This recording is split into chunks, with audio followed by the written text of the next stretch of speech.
ಸವಿಸ್ತಾರವಾಗಿ ಈ ಕೊಲೆ ಕಾರಣ ಏನು ಮತ್ತು ಯಾವ ರೀತಿ ಒಂದು ಮಸೂದೆ ಮುಂದೆ ಅವರು ನಮಾಜ್ಗೆ ಹೋಗುವ ಸಮಯದಲ್ಲೇ ಇವತ್ತು ಕೊಲೆ ಆಗ್ತಾಯಿತ್ತು. ಒಬ್ಬ ಮುಸ್ಲಿಮನು ಸಹ ಇದು ಮಾಡ್ತಾ ಇರುವಂಥದ್ದನ್ನು ನಿಲ್ಲಿಸುವಂಥ ಕೆಲಸ ಮಾಡಲಿಲ್ಲ. ಅಂದ್ರೆ ಅವರ ಮುಸ್ಲಿಮರ ಮನಸ್ಥಿತಿ ಭಾಳ ಸ್ಪಷ್ಟವಾಗಿದೆ. ಅವರು ಎಂದೂ ಜಾತಿ ನೋಡೋದಿಲ್ಲ.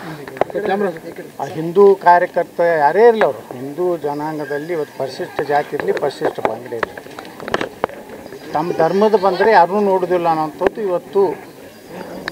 ಅಷ್ಟೆಲ್ಲ ನಮಾಜ್ಗೆ ಹೋಗೋರು ಸಹ ತಡೆಯುವಂಥ ಕೆಲಸ ಮಾಡಿಲ್ಲ ಅಂದರೆ, ಬುದ್ಧಿ ಹೇಳುವಂಥ ಕೆಲಸ ಮಾಡಿಲ್ಲ ಅಂದರೆ, ಆ ಧರ್ಮದ ಒಂದು ಮನೋಸ್ಥಿತಿ ಇವತ್ತು ಸ್ಪಷ್ಟವಾಗಿ ಕಾಣಿಸ್ತದೆ. ಮತ್ತು ಅವನು ಮಚ್ಚು ತೋರಿಸಿ ಏನು ರೀಲ್ ಮಾಡಿ ಬಿಟ್ಟಿದ್ದಾನಲ್ಲ, ಅವಾಗ ಪೊಲೀಸ್ ಇಲಾಖೆ ಏನು ಮಾಡ್ತಾಯಿತ್ತು? ಅವಾಗಿನೇ ಅವನ ಮ್ಯಾಗೆ ಯಾಕೆ ಆ್ಯಕ್ಷನ್ ತೊಗೊಬರಲಿಲ್ಲ? ಅಂದರೆ ಅವ್ನು ಏನೋ ಒಂದು ಉದ್ದೇಶದಿಂದಲೇ ಅದನ್ನು ಮಚ್ಚು ತೋರಿಸಿದ್ದಾನೆ. ಮತ್ತು ಆ ಹುಡುಗಿಯನ್ನು ಪ್ರೀತಿ ಮಾಡಿದವನು ಅವನೇ. ಆ ಹುಡುಗಿ ಮತ್ತು ಏನು ಕೊಲೆ ಮಾಡಿದವರು ಅದಾರಲ್ಲ, 4 ಜನ ಏನೋ ಬಂದಿದ್ರಂತೆ, ಅವ್ರಿಗೆಲ್ಲರಿಗೂ ಆ ಹುಡುಗಿದು ಸಹ ಬಂಧನ ಆಗಬೇಕು. ನನಗೆ ಮುಂಜಾನೆ ಪೊಲೀಸ್ ಅಧಿಕಾರಿಗಳು ಮಾತಾಡಿದ್ರು, 4 ಜನರನ್ನು ಅರೆಸ್ಟ್ ಮಾಡಿದ್ವಿ. ಅರೆಸ್ಟ್ ಮಾಡಿದ್ರೆ ಸಾಲದು, ಆ ಹುಡುಗಿನೂ ಅರೆಸ್ಟ್ ಮಾಡಬೇಕು. ಯಾವುದೇ ರೀತಿಯಿಂದ ಅವ್ರಿಗೆ ಶಿಕ್ಷೆಯಿಂದ ತಪ್ಪಿಸ್ಕೊಳ್ಳಿಕ್ಕೆ ಯಾವುದೇ ಅವಕಾಶಗಳು ಸಿಗಬಾರ್ದು.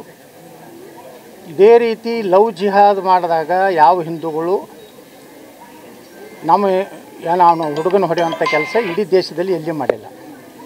ಆದರೆ ಇವರ ಮನಸ್ಥಿತಿ ಏನಾಗಿದೆ ಅಂದರೆ, ಅವರು ಎಂದೂ ಹಿಂದೂಗಳ ಜೊತೆಗೆ ಹೊಂದಾಣಿಕೆಯಾಗಿರುವಂಥ ಜನಾಂಗ ಅಲ್ಲ ಅನ್ನುವಂಥದ್ದು ಸ್ಪಷ್ಟ ಆಗಿದೆ. ಇವತ್ತು ನೋಡಿರಿ, ಸರ್ಕಾರ ಹೇಳ್ತದೆ ನಾವು ಅಹಿಂದ ಭಾಳ ರಕ್ಷಣೆ ಮಾಡೋರಂತೇಳಿ. ಇಲ್ಲಿ ಅಹಿಂದ ರಕ್ಷಣೆ ಇಲ್ಲ, ಬರೀ ಅಲ್ಪಸಂಖ್ಯಾತ ರಕ್ಷಣೆ ಸಿದ್ದರಾಮಯ್ಯ ಸರ್ಕಾರ ಮಾಡ್ತಾಯಿದೆ.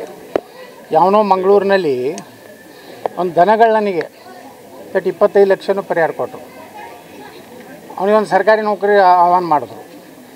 ಇಲ್ಲಿ ಇಷ್ಟು ದಿನ ಆದರೂ ಸಹ ಜಿಲ್ಲಾ ಉಸ್ತುವಾರಿ ಸಚಿವರು ಯಾವುದೇ ರೀತಿಯಿಂದ ಅವ್ರ ಕುಟುಂಬಕ್ಕೆ ಆಗಲಿ ಬಂದು ಸಾಂತ್ವನ ಹೇಳಿ ಬಂದು ಅದು ಬರೀ ಆಯಿತು ನಾವು ನೋಡ್ಕೋತೀವಿ ಅನ್ನೋಂಥದ್ದು ಇದು ಏನು ಅನುಕಂಪದ ಮಾತು ಬೇಕಾಗಿಲ್ಲ.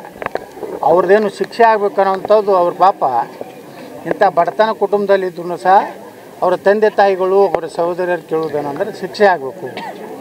ಇದೇ ರೀತಿ ಮತ್ತೊಬ್ಬ ಹಿಂದೂ ಯುವಕನಿಗೆ ಆಗಬಾರ್ದು ಅನ್ನೋಂಥದ್ದು. ಅವರು ತಮ್ಮ ಮಗನ ಕಳ್ಕೊಂಡಂಥ ದುಃಖದಲ್ಲಿ ಸಹ ಮತ್ತೊಂದು ಕುಟುಂಬಕ್ಕೆ ಇಂಥದ್ದು ಆಗಬಾರ್ದು ಅನ್ನೋಂಥದ್ದು ಏನು ಅವರ ಒಂದು ದೊಡ್ಡ ವಿಚಾರ ಇದೆ. ಆ ರೀತಿಯಲ್ಲಿ ಈ ಸರ್ಕಾರ ನನಗೇನು ವಿಶ್ವಾಸ ಇಲ್ಲ. ಇದೇ ಮುಸ್ಲಿಮ್ ಏನಾರು ಕೊಲೆ ಆಗಿದ್ದರೆ ಇಷ್ಟೊತ್ತಿಗೆ ಭಾಳ ದೊಡ್ಡ ರಾದಾಂತ ಮಾಡ್ತಿದ್ರು.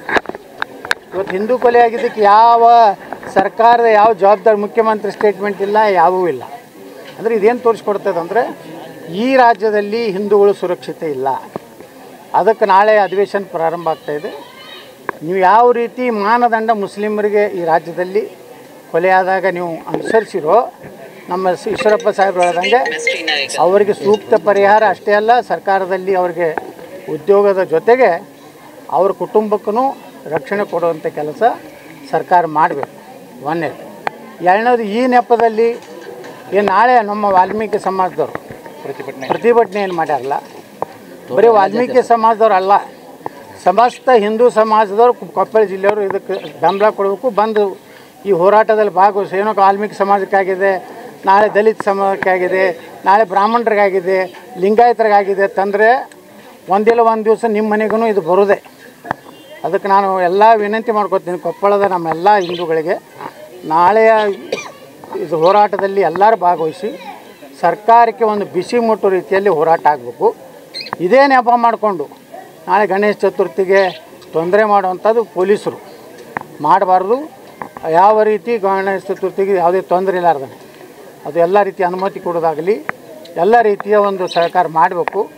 ಇದನ್ನು ಕಠಿಣವಾದಂಥ ಒಂದು ಕ್ರಮ ಕೈಗೊಳ್ಳದಿದ್ದರೆ ಸಿದ್ದರಾಮಯ್ಯ ಸರ್ಕಾರವನ್ನು ನಾವು ನಾಳೆ ಅಧಿವೇಶನದಲ್ಲಿ ತರಾಟೆ ತೊಗೊಳ್ಳೋಂಥ ಕೆಲಸ ಮಾಡ್ತೀವಿ. ಇಲ್ಲಿ ಪ್ರಮುಖ ಫೋಟೋ ಇದೆ ಅವ್ರ ಜೊತೆಗೆ, ಆ ಹುಡುಗ ನಿಮ್ಮ ಫೋಟೋ ಅದರಲ್ಲೂ ಹಿಂದೂ ಕಾರ್ಯಕರ್ತ ಅನ್ನೋದನ್ನೇ ನೋಡೇ ಕೊಲೆ ಮಾಡಿದಾರ ಅಂತ ನಿಶ್ಚಿತವಾಗಿ ನೋಡ್ರಿ. ಇವಾಗ ಲವ್ ಜಿಹಾದತ್ ಮಾಡ್ತಾರವರು.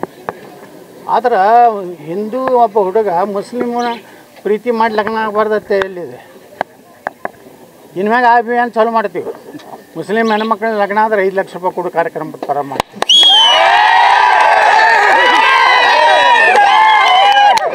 ಇಲ್ಲ ಇಲ್ಲಾಂದ್ರೆ ಇವ್ರಿಗೆ ಇದೇ ಸವಾಲು, ಇವ್ರಿಗೆಲ್ಲ ರಕ್ಷಣೆ ಕೊಡುವಂಥ ಕೆಲಸ ಈಗ ನಾವು ಕುಟುಂಬಕ್ಕೂ ರಕ್ಷಣೆ ಕೊಡಬೇಕು.